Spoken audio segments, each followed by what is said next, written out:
ರಾಮಾಯಣ ಅಂತ ಕಿವಿಗೆ ಬಿದ್ದಾಗ ಅದು ಗೋಳಿನ ಕಥೆ ಅಂತ.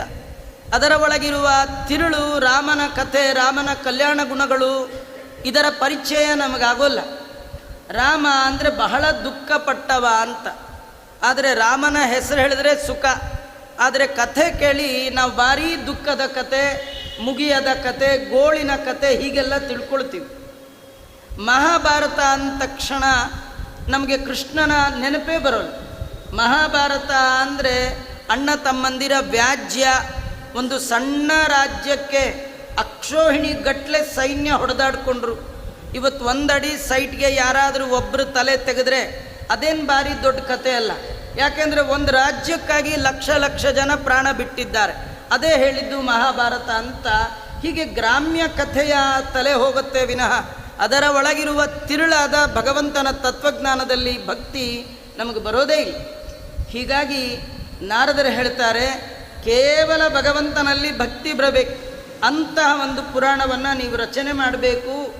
ದೇವರ ಕಥೆ, ದೇವರಲ್ಲಿ ಭಕ್ತಿ ಬರಲಿಲ್ಲ ಅಂತಾದರೆ ಏನು ಕೇಳಿದ್ರೇನು, ಏನು ಹೇಳಿದ್ರೇನು? ಭಗವಂತನಲ್ಲಿ ಭಕ್ತಿ ಬರಬೇಕು. ಕೆಲವರೇನೆಂದರೆ ನಾವು 25 ವರ್ಷ ಪುರಾಣ ಕೇಳಿದ್ದೇವೆ, 8 ವರ್ಷ ಓದಿದ್ದೇವೆ ಅಂತ. ಏನು ಓದಿದ್ರೇನು, ಏನು ಕೇಳಿದ್ರೇನು? ಭಗವಂತನಲ್ಲಿ ಭಕ್ತಿ ಬರಲಿಲ್ವಾ? ಹಾಗಾದರೆ ನೀವು ಮಾಡಿದ್ದೆಲ್ಲ ವ್ಯರ್ಥ ಅಂತ.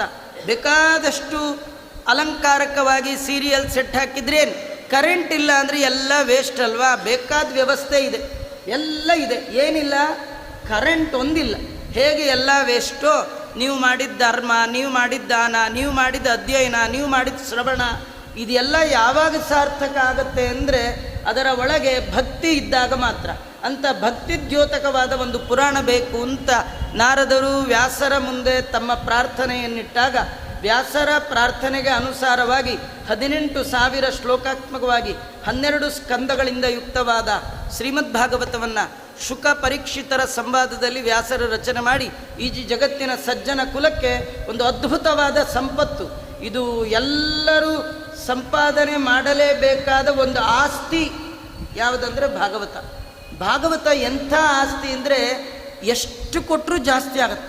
ಆಸ್ತಿಯನ್ನು ಇನ್ನೊಬ್ಬರು ಕೊಟ್ಟಷ್ಟು. ಈ ಲೌಕಿಕ ಆಸ್ತಿ ಒಬ್ಬರು ಕೊಟ್ಟರೆ ಮುಗಿದೋಯ್ತು, ನಿಮ್ಮ ಕೈ ಲಾಸ್. ಆದರೆ ಕೊಟ್ಟಷ್ಟು ಹೆಚ್ಚಾಗುವಂಥ ಆಸ್ತಿ. ಜನ್ಮಾಂತರ